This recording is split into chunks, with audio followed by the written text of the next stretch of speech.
Bismillahirrahmanirrahim. Assalamualaikum warahmatullahi ta'ala wabarakatuh. Alhamdulillah rabbil alamin, wassalatu wassalamu ala asyrafil anbiya wal mursalin wa ala alihi wa sahbihi ajma'in. Raditu billahi rabbil islami dina bi Muhammadin nabiyya wa rasulah. Allahumma salli ala sayyidina Muhammad wa ala alihi wa sahbihi ajma'in. Allahumma anta rabbuna wa rabbuhum wa kulubuna biyadik fa innama taqlimu anta. Allahumma ighfirlana wa lahum, Allahumma ighfirlana wa lahum, Allahumma ighfirlana wa lahum. Rabbi zidna ilma walhamdulillahi rabbil alamin. Alhamdulillah, sambung balik bab 31 daripada kitab Tamihul Ghafilin Abdullah As-Samarqandi, Fadilat Azan dan Iqamah. Apa dia kelebihan kebaikan azan dan iqamah?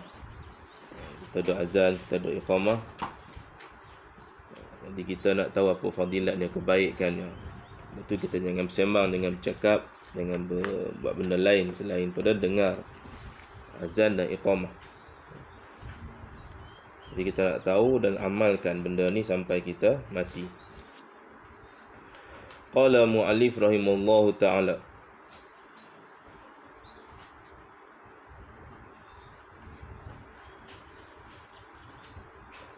Abu Lais As-Samarqandi meriwayatkan dengan sanadnya dari Salamah bin Dirar dari seorang penduduk Syam berkata, seseorang datang kepada Nabi SAW dan berkata, beritakan kepadaku amal yang dapat masukkan aku ke syurga. Dia ada seorang yang datang daripada Syam. Syam ni sekarang, Syam ada 4 negara, dipecahkan pada 4 negara. Ini salah satu daripada gerakan orientalis barat untuk merosakkan, memecahkan kuasa-kuasa Islam. Antaranya Syam. Syam satu bangsa, satu negara yang besar, satu negara yang hebat, dan dipecahkan menjadi 4, iaitu Syria, Palestin, Yaman dan juga Jordan. Jadi 4 negara. Daripada 1 menjadi 4. Sama jugalah kita di pentas Sunda ini dipecahkan banyak. Pecah dan perintah untuk merosakkan banyak ideologi, banyak pencanggahan, banyak khilaf-khilaf yang tak sepatutnya berlaku, benda-benda halus-halus ni. Ini yang berlaku sekarang ini untuk menghapuskan, merosakkan dunia umat Islam. Umat Islam ini payah nak dihapuskan, nak dirosakkan. Tapi dengan cara bagaimana? Buang segala kepercayaan umat Islam yang dipegang sejak dibawa oleh Nabi SAW.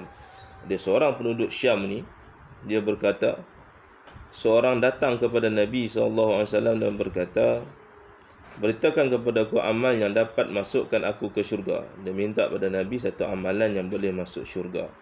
Amalan banyak, kita boleh buat macam-macam masuk syurga ni, macam-macam amalan.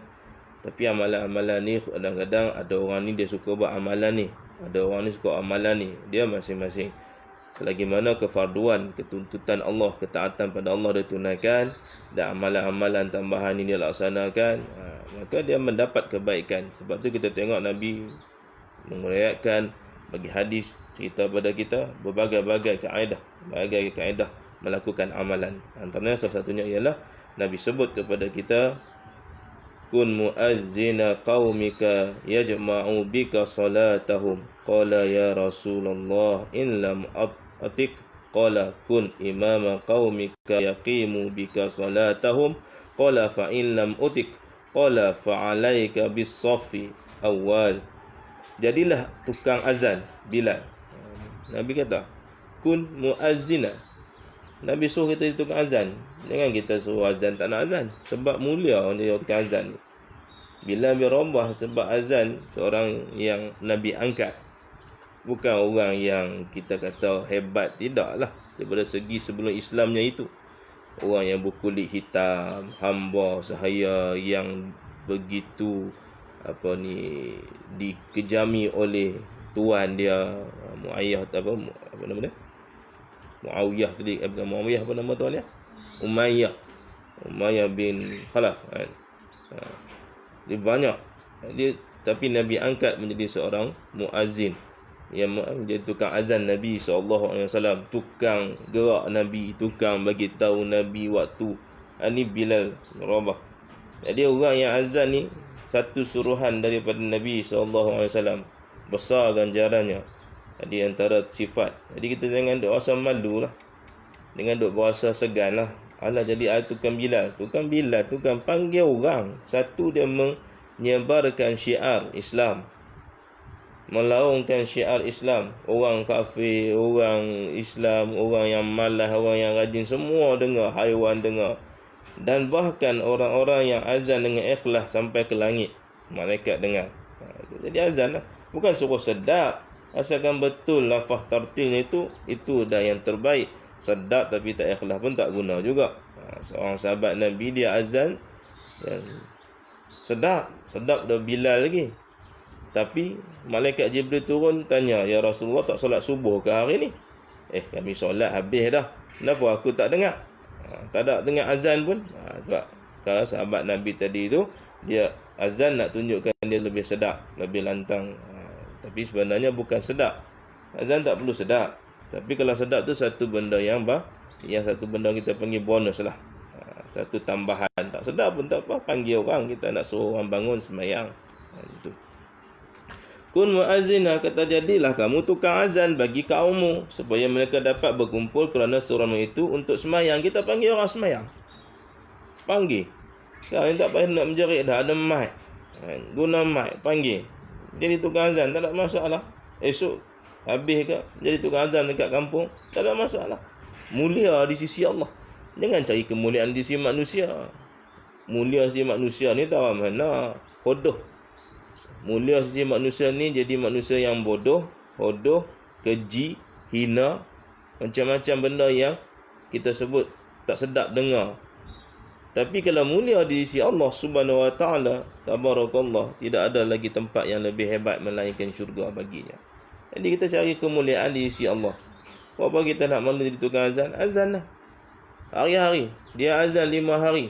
5 sehari 5 waktu. Jangan pula pergi azan solat sunat pula pun azan juga. Rajin punya pasal. Dia agak. Jadi 5 waktu sehari kita azan. Ni Nabi suruh. Mana banyak manfaatnya. Dari segi saintifiknya banyak manfaat kita azan. Azan ni frekuensi paling stabil dan paling tenang. Kalau kita tengok segala lagu, kita ada delta, ada alfa, ada beta. Kita tidur guna tidur delta. Ada beta, gelombang syaitan. Jadi gelombang ni bagi dalam frekuensi kehidupan. Dan gelombang ni antara salah satu senjata yang hebat di dunia ni. Senjata yang tak nampak. Sekali dia beam sekali, boleh roboh bangunan. Ini senjata gelombang. Anda gunakan satu sistem yang tak dengar. Sebab tu kalau makin halus suara tu, boleh pecah habis cermin-cermin. Itu tajamnya. Jadi antara nak sampai ke delta, dalam keadaan delta sedar ni, adalah waktu azan. Dikaji, kita buka lagu, kita berasa tenang, kita buka muzik, kita berasa tenang, muzik yang aliran air apa semua. Tapi yang paling bagus untuk hati adalah ketika azan. Ketika itu dia punya sistem dia tak ada, dia kosong, masuk saja, lurus. Yang lain ada gelombang bacaan, dia tak, elok saja masuk dalam jiwa kita. Lepas tu kena dengar azan, sunat dengar azan, supaya membersihkan jiwa, membersihkan hati.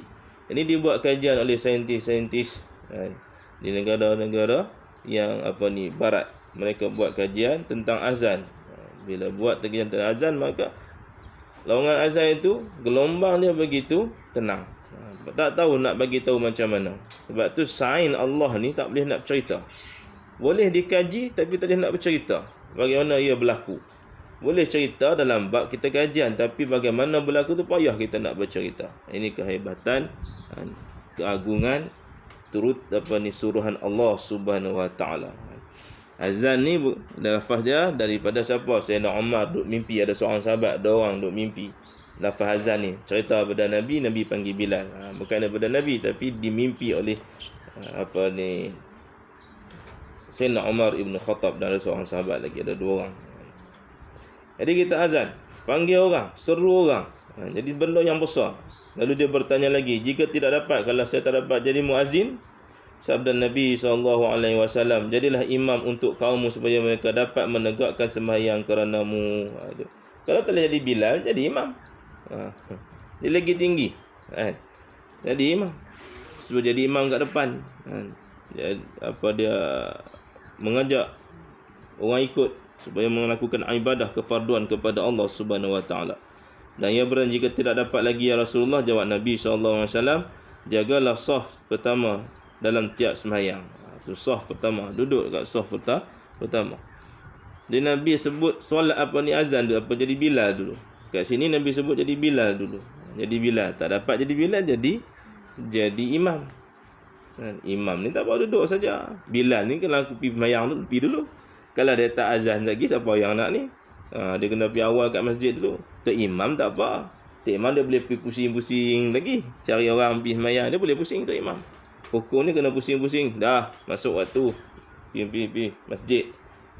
Tok Bilal kena siap-siap dah. Takut lagi lewat pula. 5 minit baru nak azan. Orang sembahyang habis dah baru dia azan. Puas hal lagu tu. Dia tunggu. Kalau tak boleh jadi Bilal, jadi imam. Maknanya besar lah. Ganjaran yang besar di sisi Allah. Kalau tak boleh jadi imam, maka jaga saf. Duduk saf pertama. Duduk saf pertama. Jaga betul-betul saf pertama. Esok kita kena jaga lah. Itu kena buat. Niat kita kena betul. Kerana Allah Subhanahu Wa Taala. Waqi' meriwayatkan dari Abdullah Al-Walid dari Muhammad bin Nafi' daripada Aisyah radhiyallahu anhu berkata, radhiyallahu anha berkata, ayat ini turun mengenai tukang azan. Wa man ahsanu qawlan mimman da'a ila Allah wa amila salihan wa qala innani minal muslimin. Siapa yang lebih baik seruannya dari seorang yang berseru mengajak manusia sembahyang. Ayat ni diturunkan untuk tukang azan. Allah turunkan untuk tukang azan. Ni apa lagi yang kita nak? Azan lah. Gila-gila azan. Patutnya berebut azan. Kita tak nak azan. Tak pandai belajar. Salah. Tak ada siapa nak marah. Betul kan? Oh ni tak apa-apa nak betul ni. Allahu Akbar. Ni tak apa-apa nak betul. Tak boleh. Tak boleh panjang. Allah. Tak boleh. Jadi Allah. Betul kan lah. Saya tak apa nak pandai lagu lah. Allahu Akbar. Allah. Tak pandai lagu. Tak sodok lagu. Allahu Akbar. Allahu Akbar. Tak ada masalah. Tak ada siapa larang lah. Kan? Itu. Lepas tu buat lagu, kan tak pandai lagu. Asalkan kita azan, kena dengan lafaz-lafaznya. Makhraj huruf tu kita betulkan pelan-pelan. Sekarang kita betulkan. Kita elokkan, kita perbaiki, tahsin dengan elok. Dengar azan-azan di Mekah, di Madinah. Tak salah kita dengar. Di siapa yang lebih baik seruannya dari seorang yang berseru mengajak manusia sembahyang. Itu lebih baik. Orang yang ahsan. Isim tafdil, terbaik di sisi Allah Subhanahu Wa Taala.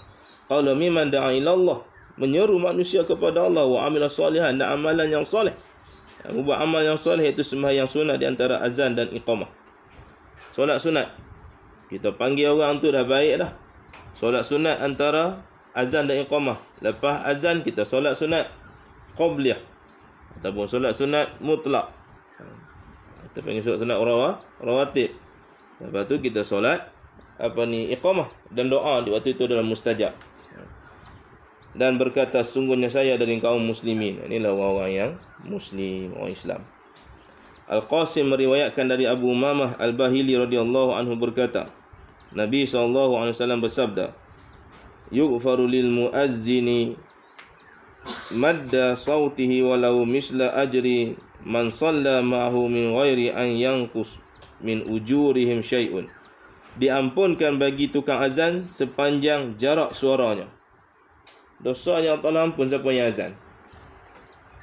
Dosa kita banyak mana? Berapa banyak dosa kita ada? Yang perempuan macam mana pula? Jangan dia nak ambil pun dosa dah kita pergi azan pula. Hak bani semua tidak, tak usah haduyah pergi azan. Ampun dosa tak boleh. Jangan pula azan, pelik pula kan. Itu. Yang perempuan tak boleh azan. Dia nak azan, pergi azan kat telinga anak dia. Di siapa yang azan Sepanjang mana suara dia pergi, sebab tu kita kena angkat tangan buka dalam telinga. Taklah menjadi satu kefarduan wajib, tapi nak bagi tahu lontaran suara. Ulama kata tak ni kita tutup ni biar kata kuat lagi kita pergi. Tak dengar, bagi terdengar, nak bagi kuat lagi. Itu bukan benda yang wajib. Memanglah tak ada mana-mana, tapi macam kita buat benda kita tutup. Allahu Akbar, Allahu Akbar, kita rasa diri kita kuat dah ni pada diri kita. Hak yang kat depan sana tak dengar. Lepas tu kita pun letak kat telinga. Allahu Akbar, tak kuat lagi. Kita kuatkan lagi. Ada sebelum lontaran suara tu sampai jauh. Sepanjang kejauhan suara tu dengar. Kalau kita tak tutup telinga tadi, mungkin katalah 10 hasta, 20 hasta. Dosanya diampun 10 hasta, 20 hasta. Tapi kalau dia tutup telinga sampai 40 hasta, 2 kali ganda. Jadi panjang lagi lah. Mana bukan sepanjang tu, makna lagi banyak dosa dia dihapuskan oleh Allah. Dosa-dosa kecil, bukan dosa-dosa besar. Dosa-dosa taubat nasuha. Dosa-dosa kecil. Tapi guna mic, tak apa, tak ada masalah. Tak nak tutup telinga. Dah biasa telinga, tak ada masalah tutup telinga. Sebab tutup telinga ni lebih khusyuk. Orang yang azan tutup telinga ni dia lebih masuk. Sebab dia terasa dalam. Itu. Orang yang azan tahulah, yang tak azan ni tak berapa nak tahulah, dia tak berasa nak berasa. Itu. Jadi kena buatlah, benda ni kena amal. Ni kan kita jadi malas pula nak ngangkat tangan pun nanti kan. Bukan kita jadi sunat wajib, tidak. Tapi nak bagi satu motivasi, mudah kita nak buat dapat ganjaran. Itu. Diampunkan oleh Allah tukang azan ni sepanjang jarak dia, suara dia jauh mana.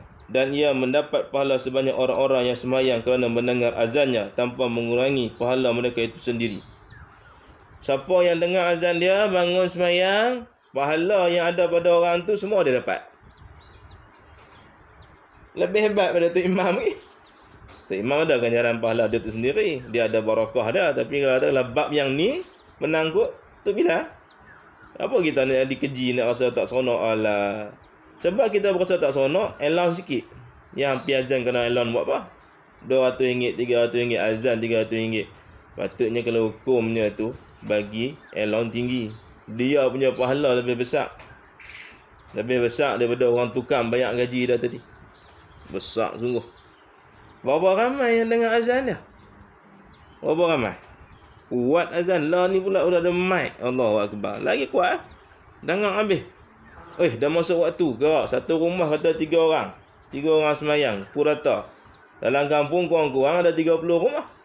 3 dah 30 dah 90 apa? 30 rumah. 30 orang. 3 orang. 90 orang. 990 orang. Datang masjid. Takkan rumah 30 saja. Belah. Dengar azan dia saja. Siapa kita nak risau? Azan lah sungguh-sungguh. Lepas tu orang yang azan sungguh-sungguh dengar, bangun. Orang bangun sembahyang. Bukan suruh datang masjid. Yang main kat rumah tu. Yang main kat rumah pun dia dapat pahala. Kalau orang kat rumah tu dapat 10 pahala, dia dapat 10 pahala. Datang masjid tak kira lagi ya. Itu. Di siapa-siapa yang mendengar azannya dan sembahyang tanpa mengurangi pahala mereka. Dia orang tu pahala tak sama, kita dapat pahala macam dia juga. Allah berikan. Ini kan cara orang yang azan. Bangun. Sa'ad bin Abi Waqqas dari Qaulah binti Hakam As-Sulaimiyah berkata sabda Nabi SAW, orang sakit sebagai tamu Allah selama ia sakit. Orang yang sakit ni jadi tamu Allah. Sebab apa? Kalau orang sakit ni akan ingat Allah. Sentiasa ingat Allah. Jadi tamu Allah. Tamu Allah ni mana dia sentiasa bercakap dengan Allah. Dia berdoa. Dia tamu ni selalu datang rumah kita bercakap lah. Dia orang yang sakit ni seolah-olah dia menjadi tetamu Allah. Al-marid dhaifullah. Selama ia sakit, dinaikkan untuknya setiap hari amal sama dengan 70 orang mati syahid. Jadi kalau dia redha, dia sabar dan diserah diri pada Allah dengan kesakitan yang dia terima, Allah bagi ganjaran pahala 70 orang mati syahid. Ini orang yang sakit. Orang sakit pun dapat pahala. Tapi kalau orang yang jahil tak tahu tu, antara sifat manusia jadi tak nak buat amalan kerana dia jahil. Kerana dia tak tahu, dia berasa diri dia dengan kejahilan itu dah bagus dah. Mula dia nak buat benda-benda yang dia berasa, dia fikir baik. Padahal Tak kenal. Orang jahil ni mana orang bodoh, orang yang tidak cerdik. Jadi orang yang tahu sakit ni, kalau dia redha, dia sabar, dia patuh pada perintah Allah, 70 kali pahala Allah Ta'ala bagi. Pahala mati syahid. Bukan sikit ni. Mati syahid tak ada dihisap oleh Allah, terus masuk syurga. Jika sembuh dari sakitnya, keluar dari dosa-dosanya bagaikan pada hari dilahirkan oleh ibunya. Sembuh sakitnya bagaikan lahir, keluar dosa-dosanya bagaikan lahir oleh ibunya, tak ada dosa. Orang yang sembuh sakit, dia redha, dia sabar, dia mohon keampunan pada Allah, dia berharap pada Allah, sembuh, maka hilang dosa-dosanya. Dan bila ditakdirkan mati, Allah dimasukkan ke dalam syurga tanpa hisab. Orang yang mati ketika keadaannya sakit teruk dan dia mati, maka Allah berikan dia ganjaran tanpa hisab ke dalam syurga Allah. Ini dengan syarat dia sakit ni redha. Ni sakit pun merungut, sakit pun duduk bising, sakit pun duduk tak berdoa, tak buat ibadah, tak sabar, tak jadi. Dan tukang azan, ini yang kita nak lihat. Dan tukang azan bagaikan penjaga pintu dari Allah. Allah ada pintu dia, kita tukang jaga pintu Allah. Allahu Akbar. Tukang jaga pintu istana pun hebat dah. Ni tukang pintu Allah. Pintu Allah ni memang kita tak bayang ada pintu macam kita. Tidak. Ini bagi penganjaran, maknanya besarnya pahala itu. Allah memberinya untuk tiap azan pahala 1000 Nabi. Setiap azan pahala 1000 Nabi. Satu Nabi berapa banyak pahala? 1000 Nabi. Jadi kita nak malu apa? Azan. Azan. Sebab tu kita kena belajar azan. Gila-gila tak pandai kena belajar. Sampai kita pandai. Jangan jadi malu. Malu tak kena tempat ni. Malu tak pandai azan. Belajar. Salah lah kita nak betulkan. Sebab tu Nabi diturunkan untuk membetulkan kesalahan-kesalahan yang ada atas muka bumi ni. Tu Nabi turun, tu Rasul turun. Kalau semua betul, tak ada Nabi, tak ada Rasul. Tu dia Nabi diturunkan. Dan Nabi nak betulkan kita lah, Nabi nak elokkan kita. Ada orang yang azan ini dia diberi pahala oleh Allah 1000 Nabi. Dan imam sebagai menteri, wazir, Allah memberikan untuk tiap sembahyang pula 1000 siddiq. Ini dapat 1000 siddiq. Dan orang alim, seorang guru sebagai wakil Allah, dia itu waliullah. Guru dia wakil, itu wali daripada Allah Subhanahu wa taala.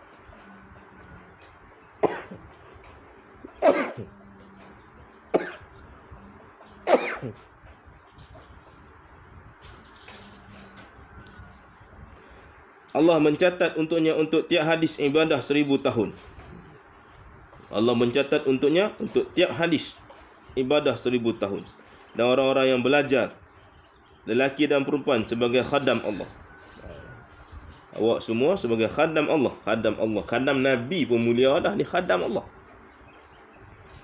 Patuh pada perintah Allah. Allah kata belajar. Duduk diam-diam belajar. Ikut patuh pada waliullah, iaitu guru. Maka Allah memberi dia apa? Maka tidak ada balasan melainkan syurga.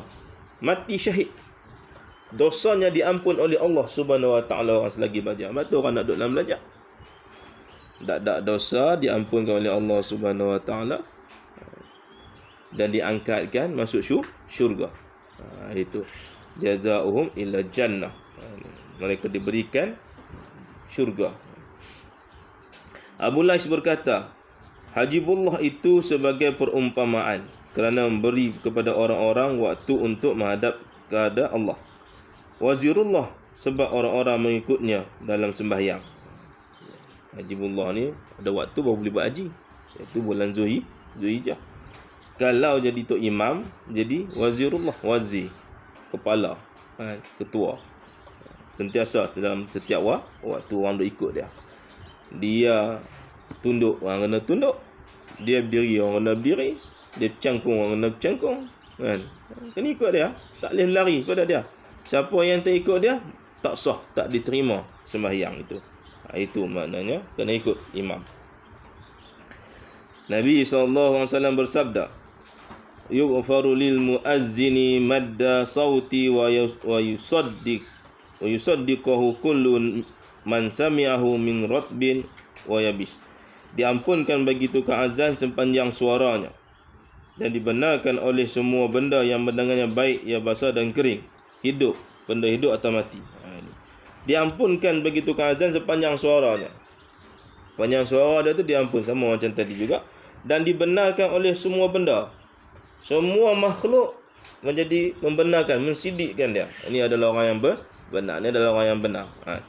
Macam orang dia kata, hang kenal ada orang ni macam mana? Oh, dia orang yang benar. Orang kata, oh, okey. Orang respect dia. Ni bukan takat orang hidup. Hak mati kering semua tu membenarkan dia. Dia. Kayu, pokok, meja, kursi, sangkar, semua kipah, semua sekali. Ini kemuliaan orang yang azan. Abu Sa'id Al-Khudri radhiyallahu anhu berkata, jika engkau berada di ladang, maka azan hendaklah engkau keraskan suaramu. Jika engkau berada di ladang, maka azan hendaklah engkau keras suaramu. Sebab saya telah mendengar Rasulullah SAW bersabda, la yasma'u madda sautil muazzin syajarun wala hajarun wala madarun wala insun wala janun ila syahida lahu yaumal qiyamah indallahi ta'ala.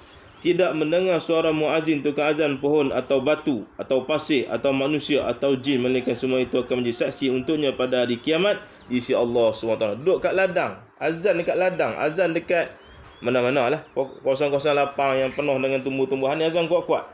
Supaya apa? Yang dengar tu esok dekat akhirat jadi saksi kita. Hak ni tukang azan menyeru manusia, aku saksi dia. Berapa ramai saksi? Rumput apa banyak, pokok apa banyak, daun apa banyak, serangga apa banyak, haiwan serangga apa ni, haiwan kecil, haiwan besar berapa banyak, cacing dalam tanah yang dengar semua. Ini kebesaran Allah Subhanahu Wa Taala. Jadi orang tak nak azan ni pelik itu. Dia tak tahu berapa besar yang Allah berikan kepadanya. Abu Lais berkata, Muhammad bin Fadil meriwayatkan dengan sanad daripada Muaz bin Jabal radhiyallahu anhu berkata, Nabi SAW bersabda, Allah akan membangkitkan Bilal pada hari kiamat berkenderaan unta dari unta-unta syurga. Unta syurga ni memang tidak ada tolak bandingnya, mewahnya, hebatnya, cantiknya, gagahnya, bercahayanya, itu unta syurga. Jadi Bilal ni pada hari kiamat dia akan naik unta. Unta pula unta syurga. Sambil berazan di atas punggung unta itu. Maka bila telah sampai pada asyhadu an la ilaha illallah wa asyhadu anna Muhammadar Rasulullah, maka orang-orang masing-masing pandang mandang lalu berkata, kami juga menyaksikan apa yang kamu saksikan sehingga kami di mahsyar. Dan bila telah sampai di mahsyar, maka disambut dengan perhiasan dari syurga. Dan pertama yang diberi perhiasan ialah Bilal, kemudian orang-orang yang soleh daripada muazzin. Bilal bin Rabah akan mendapat ganjaran ini, dan orang-orang yang ikut sunnah Bilal ini pun mendapat ganjaran begini. Bukan jalan. Sebab kita tak duduk kat padang mahsyar lagi, kita akan duduk satu taman yang lain, satu padang yang lain sebelum masuk padang mahsyar ni. Ada 40 tahun duduk kat situ.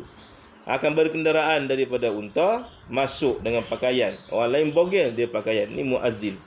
Dan mengikut Bilal, Sayyidina Bilal.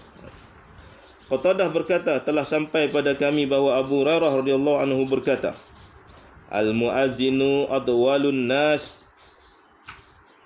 aghnaqan yaumal qiyamah fa awwalu man yuqda yaumal qiyamah asyuhada wal muazzin. Tukang azan itu kelak pada hari kiamat sangat panjang lehernya dari semua manusia. Tukang azan panjang leher dia. Tak tahulah panjang macam mana. Lehernya panjang macam unta ke, wallahu alam. Tapi itu benda yang mulia lah. Panjang leher daripada semua manusia. Dan pertama yang akan diputuskan pada hari kiamat sudah nabi-nabi dan syuhada ialah tukang azan. Lepas para nabi dan syuhada, tukang azan akan diputuskan, akan dinilai oleh Allah Subhanahu Wa Taala. Maka pertama yang dipanggil muazzin Kaabah dan muazzin Baitul Maqdis. Kemudian lain-lainnya. Muazzin yang pertama akan dipanggil adalah muazzin Baitul Haram, Kaabah tadi itu. Kemudian Baitul Maqdis, kiblat pertama kita akan dipanggil. Kemudian dia ikut turutan dengan izin Allah. Ibnu Mas'ud berkata, andaikan aku menjadi muazzin, saya tidak hirau meskipun tidak ikut perang fisabilillah. Ini kata Ibnu Mas'ud, nak cerita besarnya jadi tukang azan. Kalau aku jadi tukang azan, tak ikut fisabilillah pun tak apa dah. Sebab ganjaran tadi tukang azan tu besar. Itu maksudnya banyak, nak fikirkan ganjaran pahala tadi itu. Sa'ad bin Abi Waqqas radhiyallahu anhu berkata, andaikan aku menjadi muazzin, saya aku tidak hirau meskipun tidak berjihad. Sama macam juga Ibnu Mas'ud. Sa'ad Ibnu Waqqas pun sama. Orang yang pakar dalam bab memanah. Hebat memanah. Sa'ad bin Waqqas pandai main pedang. Ali bin Abi Talib radhiyallahu anhu berkata, saya tidak menyesal atas suatu, hanya saya ingin mendaikan saya minta pada Nabi SAW supaya azan itu diserahkan pada Hasan al-Husin, anak dia Hasan al-Husin. Sebab zaman Nabi tu kan azan Nabi ada berapa orang je? 2 je zaman Nabi tu. Bilal, seorang lagi tak ingat apa, Abdul Rahman ke apa. 2 orang lah. Nak lain jadi tukang Bilal tak dapat. Nak jadi tukang azan tak dapat. Sebab Bilal dah pegang lah jawatan tu kan. Sampai Nabi wafat. Bila Nabi wafat, Bilal lari ke Syam, duduk di bumi Syam. Hari ni dia kubur Bilal dihancurkan oleh puak-puak Syiah. Ada di sana dia. Dia wafat dan ditanam di sana. Tapi kubur tidak dijaga, telah dihancurkan, dihapuskan oleh puak-puak Syiah di Syria. Nabi SAW bersabda, "Ma min madinatin yang surul muazzinuna fiha illa qalla barduha." Tiada suatu kota yang banyak dalamnya orang azan melainkan berkurang dinginnya, bencananya. Banyak azan, banyaklah kurang bencananya. Kurang azan, banyaklah balanya. Ini kata Nabi SAW. Jadi kita kena rajin azan. Jangan malas azan. Surau-surau kena azan. Azan. Nanti seorang tukang azan. Bayarlah kat dia 200 ke apa. Supaya dia azan. Di surau-surau. Kita di masjid di Malaysia ni, surau ni kena azan subuh dengan maghrib. Zuhur tak azan dah. Asar tak azan dah. Kadang-kadang setengah-setengah surau. Jadi lebih baik kita azan. Jabir bin Abdullah radhiyallahu anhu berkata, Nabi SAW bersabda, jika berseru muazzin dengan azan, maka larilah syaitan sampai ke Rauha, sekitar 30 mil dari Madinah. Itu ketika azan di Madinah ni, syaitan semua lari. Bilal azan. Kalau kita azan, syaitan lari ke? Syaitan ada lagi. Kalau azan nak tunjuk ke orang, azan kena dapat yang lain, azan kena terpaksa, tak dapat apa-apa. Ni azan macam azan Sayyidina Bilal bin Rabah, ikhlas kerana Allah Subhanahu wa taala. Lari syaitan. Sebab tu kalau orang kena azan lah. Puah dah azan, pak dia azan, tok dia azan, kan?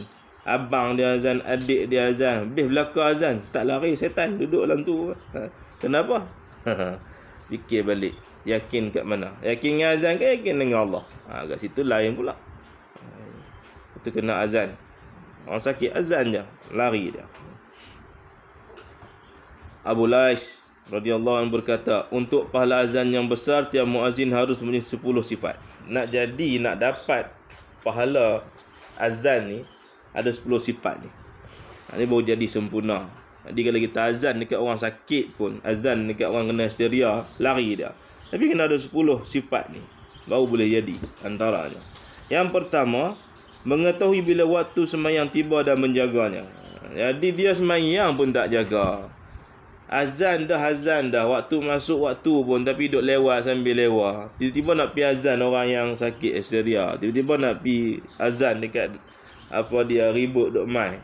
Dia tak pernah sembahyang pun lewat. Lagu mana ribut tu nak berhenti. Sebab ribut, datang taufan, datang apa bencana, datang terbakar kita azan. Tapi dia tak ada sifat ni. Waktu sembahyang dia tak jaga. Kita kena jaga. Asal waktu tu tiba dan menjaganya, dia azan. Jagalah elok. Yang kedua, menjaga haknya, maka tidak sampai mengganggu makhluk kerana azannya. Menjaga haknya dan tak ganggu makhluk yang lain kerana azannya. Itu. Kerana kena waktunya yang tepat lah. Jangan duduk sembrono pergi azan. Orang duduk tengah tidur pukul 2 pagi dia pergi azan juga pun tak jadi juga. Tak boleh, kena jaga hak-hak manusia ni. Memanglah bagus azan tu kan tak boleh. Ya, tapi ingat ada waktunya, ada tempatnya. Nabi pun 2 kali azan. Nabi azan 2 kali azan tu sejam, setengah jam sebelum masuk subuh tu dia azan tu orang bangun. Supaya qiyamul lail sahur. 2 kali azan waktu subuh. Kita ni pukul 2 pagi pergi azan, 12 tengah malam pergi azan, buat apa? Ganggu orang nak tidur, ganggu orang nak beristirahat. Dijaga hak-hak. Ada hak masyarakat kena jaga di situ. Yang ketiga, jika ia hadir maka tidak boleh marah sekiranya ada orang lain yang menggantikan azannya. Dia main lewat, tiba-tiba ada orang main azan, marah pula. Aku ni Bilal hang sibuk-sibuk kenapa? Tak boleh lagu tu. Dia beza dengan imam. Imam tak boleh kita ganti saja. Haram hukumnya pergi naik taji imam tanpa minta izin imam. Kita ni imam mungkin dia lewat sikit ke ataupun dia jalan sikit sampai. Kena tunggu imam. Ada tempoh waktunya. Sehinggalah memang tak lewat sangat dah. Itu cerita lain lah. Dah lebih 15 minit dah. Imam tak sampai. Boleh kita ganti atas izin orang yang berautoriti dalam JK, Jawatan Kuasa Masjid. Ni tak. Tiba-tiba kita pindah. Imam ada, kita pindah jadi imam. Tak boleh, haram hukum dia. Jadi kalau ada orang ganti Bilal, dia lewat datang, dia azan, maka jangan marah orang tu. Yang keempat, harus membaguskan suara azannya. Sentiasa baguskan, kelunakkan azan supaya didengar. Sedap dengar tu. Mengelokkan tahsin azan tu. Yang kelima, mengharap pahala dari Allah dan tidak boleh mengharap pujian dari orang lain. Jangan kita azan nak suruh orang puji suara kita sedap, orang puji kita suara lantang, tak. Kita nak dapat redha Allah, nak dapat pujian Allah. Orang nak kata apa, tak biasakan azan kita itu betul dan cantik dan elok. Hanya nak mengharap Allah sahaja, pahala daripada Allah, pujian daripada Allah. Yang keenam, menganjurkan kebaikan dan menjengkah mungkar. Jadi tukang azan ni bukan tukang azan saja, kena amal ma'ruf nahi mungkar. Benda yang tak elok kena tegur, kena nasihat. Benda yang baik kita kena ikut. Itu. Dan berkata benar terhadap si kaya atau miskin. Orang kaya ni dia jangan duk pilih kasih. Orang kaya dia cakap macam ni, orang miskin cakap tak. Kena cakap benar tu. Cakap benda yang elok antara dua-dua. Tak kira siapa sekali pun kita kena cakap. Jangan ambil hati orang kaya, benda dia buat salah kita kata betul. Jangan. Yang ketujuh,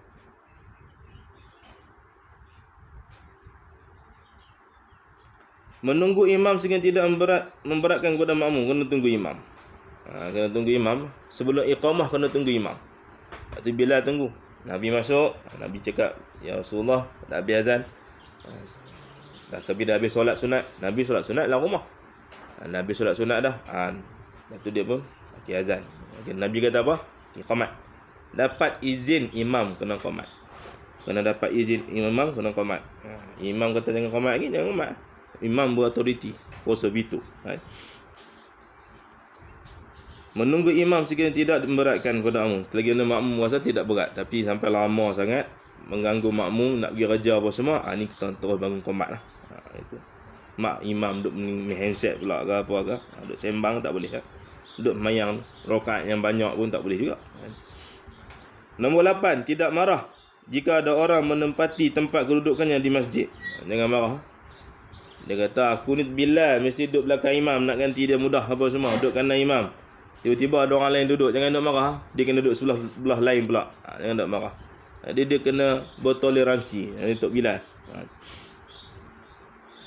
Kesembilan, jangan terlampau lama antara azan dan iqamah. Jangan lama sangat. Kita letakkan di Malaysia ni 10 minit. Untuk orang solat sunat apa semua. Nunggu lama sampai 20 minit jangan. 10 minit tu lama dah tu. Yang ke-10, yang akhirnya menjaga kebersihan masjid. Maka dibersihkan setiap ada kotoran dan menjauhkan kanak-kanak daripadanya. Jadi kita kena sentiasa bersihkan masjid. Nampak tahi cicak kena tutup. Jangan duk kata ni kerja Tok Siak, aku tukang azan saja. Tak boleh. Sama-sama. Dia kena jadi orang yang bersih, yang jaga elok-elok. Itu. Dan menjauhkan kanak-kanak daripadanya. Itu. Mana anak-anak yang mengganggu, menjauhkan anak-anak tu daripada najis-najis. Kena pelihara, takut budak-budak ni tak kira. Dia pijak ke duk main benda yang kotor ni masuk masjid pula. Kena jaga. Dia kena rajin nasihat anak-anak kat masjid. Dan imam juga memerlukan 10 macam kesempurnaan tugasnya. Ni imam tadi. Bilal ni imam. Jadi imam kenapa? Harus benar-benar qari, pandai berkitab Allah dan tidak banyak salah. Dia bacaan dia elok daripada seluruh orang yang ada. Dialah qari yang paling bagus sekali, bacaannya elok, tak ada. Maknanya kalau kira salah, dia paling tak ada salah, kurang salahnya. Yang boleh beza yang lain. Ada mungkin salah 2, 3, alim banyak 10, 20. Dia ambil yang ini. Jadi imam kena bacaan yang paling bagus ataupun kurang salahnya. Itu. Yang kedua, takbir jelas, benar. Sebut Allahu Akbar, jelas. Sebab tu kalau kita kata Ibnu Imad, orang takbir tak dengar, jangan ikut dia. Jangan ikut dia. Sebab tak tahu dia betul tak betul. Kalau orang yang kita tak kenal. Orang kita tak kenal kat takbir. Tak dengar takbir dia tu. Jangan ikut dia. Jadi kena jelas. Jadi imam ni kena jelas. Suara kena kuat. Allahu Akbar. Itu. Bagi orang dengar. Jelas. Baru jadi imam. Betul. Yang ketiga, rukuk sujudnya sempurna. Rukuk elok. Sujud elok. Tertib dia bagaimana. Kena jaga. Sunat-sunat dalam rukuk sujud. Jaga itu imam. Menjaga, nombor 4. Menjaga diri dari yang haram dan syubhat. Tak makan, tak guna, tak lakukan benda yang haram ataupun syubhah. Benda yang sama-sama ditinggalkan. Jangan kita buat. Kelima, menjaga pakaian dan badan dari kotoran. Pakaian dia kena bersih lalu. Bukan betul semayang, kena selalu bersih. Kena selesa, elok. Kemah, cantik. Keenam, tidak memanjangkan bacaannya kecuali jika disetujui oleh para makmum. Jadi imam jangan panjang. Pendek-pendek saja, kadar-kadar yang perlu. Melainkan imam kata, Tok Imam hari ni kita panjang-panjang sikit lah. Kata pendek lalu dah, baca lah lama sikit, 20 minit. Tu tak apa, baca panjang sikit. Tengok Quran ke tak tengok ke, tu pulang. Baca. Jadi baca pendek-pendek saja, kadar-kadar yang perlu. Ketujuh, jangan sombong diri, ujub. Dia jadi imam jadi sombong. Jadi ujub pula. Merasa heran, aku je yang boleh jadi imam, orang lain tak pandai. Jangan. Kelapan, tidak mulai sembahyang melainkan sesudah membaca istighfar dari semua dosa-dosanya sebagai pemimpin terhadap para makmumnya. Imam sebelum angkat takbir kena istighfar 3 kali dahulu sebelum dia angkat takbir. Duduk berdiri kat depan tu, astagfirullahalazim, astagfirullahalazim, astagfirullahalazim. Nanti ya Allah ampun dosa aku, ampun dosa aku, ampun dosa. Barulah angkat takbir. Jangan kita tu angkat takbir. Bukan kata sah tak sah, tapi takut banyak dosa-dosa sebelum di imam tak cantik. Jadi kita bersihkan dosa kita dahulu. Istighfar. Kesembilan, jika telah salam, jangan berdoa khusus untuk dirinya, kerana itu berarti mengkhianat makmum. Kena doa ramai-ramai lah. Ampunkan kami, jangan ampunkan saya. Makmum amin. Allahumma gfirli. Makmum amin. Doa dia seorang je. Ni kedekut tidur masin. Bukan tidur masin, tak ada hidung tu. Ke-10 akhirnya, jika di masjidnya kemasukan orang gharib, ada tetamu atau orang yang luar daripada tempat tinggal Koreanya, harus ditanya apa hajatnya. Pergi tanya, ada hajat apa, anda tahu ada keperluan-keperluan penting yang boleh bantu. Jadi kita kena pergi tanya. Tutup imamnya kerja. Ni orang Melayu ni, orang baru ni, nak pergi tanya ada hajat apa, kenapa? Saya baru pindah sini. Kita kenal dia, tanya dia. Saya nak pergi ke satu tempat ni, tak tahu jalan. Kita kena bagi tahu dia. Itu maknanya jadi imam. Antara sifat-sifat, banyak lagi sifat yang lain, yang antaranya yang besar-besar. Akhirnya Abu Sa'id Al-Khudri radhiyallahu anhu berkata, Nabi SAW bersabda, 5 orang saya jamin mereka itu masuk syurga. Nabi jamin kepada mereka 5 ini masuk syurga. Dengan saatnya patuh dan beriman takwa pada Allah lah. Syarat-syaratnya asal tu kena ada. Jadi 5 orang ni jamin masuk syurga. Apa dia? Pertama, wanita soleh yang taat pada suaminya. Taat semua benda. Bukan 1, 2 dia taat, ataupun yang lain taat, tapi ada 2, 3 benda dia tak taat. Tak boleh. Wajib 100% semua dia taat. Apa sahaja, selagi tidak langgar syarak. Tidak ada pangkah. Dia tidak boleh bantah, ignore, deny, semua tak boleh. Itu baru dia layak masuk dalam syurga Allah Subhanahu Wa Taala. Kedua, anak yang taat kepada kedua orang tuanya. Anak-anak yang taat dan patuh kepada orang tuanya selagi tidak langgar syarak. Langgar syarak tak boleh. Tak payah mengaji lah. Raja mengaji kan dapat apa? Itu tak boleh. Tak boleh. Sebab dia langgar pada perintah Allah. Perintah Allah utama dahulu. Taat pada mak ayah ni adalah taat sama juga taat pada manusia, guru yang lain. Tak boleh. Selagi mana dia tak langgar syarak, taat. Langgar syarak, tak boleh nak taat. Kita kena nasihat dia. Walaupun dia sakit hati, kita nasihat dengan baik lah. Bukan nasihat dengan tidak baik. Dia sakit hati sebab nasihat kita yang tidak baik, itu tak boleh juga. Nasihat yang baik, tapi dia sakit hati sebab nasihat yang baik tadi itu. Itu kita bukan urusan kita lagi lah. Urusan dia dengan Allah. Kita cuba bantu yang baik. Tapi jangan hingga mendahakainya. Dahaka benda yang baik lah. Yang ketiga, orang yang mati di jalan ke Mekah. Yang ini orang yang menunaikan ibadah haji lalu mati jalanan. Pergi nak tunaikan haji, meninggal. Jadi dapat masuk syurga, mati syahid. Yang keempat, orang yang berakhlak baik. Akhlak mulia, akhlak baik, bagus pergaulan, bagus ucapan, semua elok semua. Mati masuk syurga dengan izin Allah Subhanahu Wa Taala. Bukan akhlak baik sajalah, makna dia semayang, tak yang lain tu ada. Yang kelima, yang akhirnya orang yang azan di masjid kerana Allah, yakni terdorong oleh iman dan mengharap pahala daripada Allah. Orang yang azan di masjid, di surau, di madrasah untuk mendapat redha Allah, nak cari orang supaya semayang. Ini dia mati masuk dalam syurga Allah Subhanahu Wa Taala. Wallahu alam, sambung Abu Hurairah nanti. Yang baik daripada Allah, yang kurang lemah itu dari sini. Wallahu alam. Wabillahi taufiq wal hidayah. Wassalamualaikum warahmatullahi taala wabarakatuh. Bismillahirrahmanirrahim. Allahumma zid rahmal maghfirah wal barakah wa sallallahu ala hadhihi majlis. Allahumma fakihna fi dini wa ta'wil bi jannati wa salatina wa min zurriyyatina rabbana wa taqabbal du'a. Alhamdulillah rabbil alamin.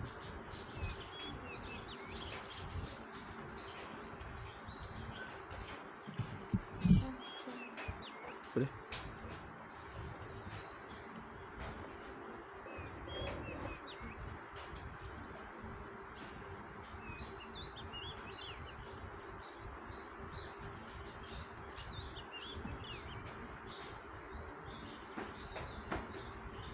Azan dia cek telefon.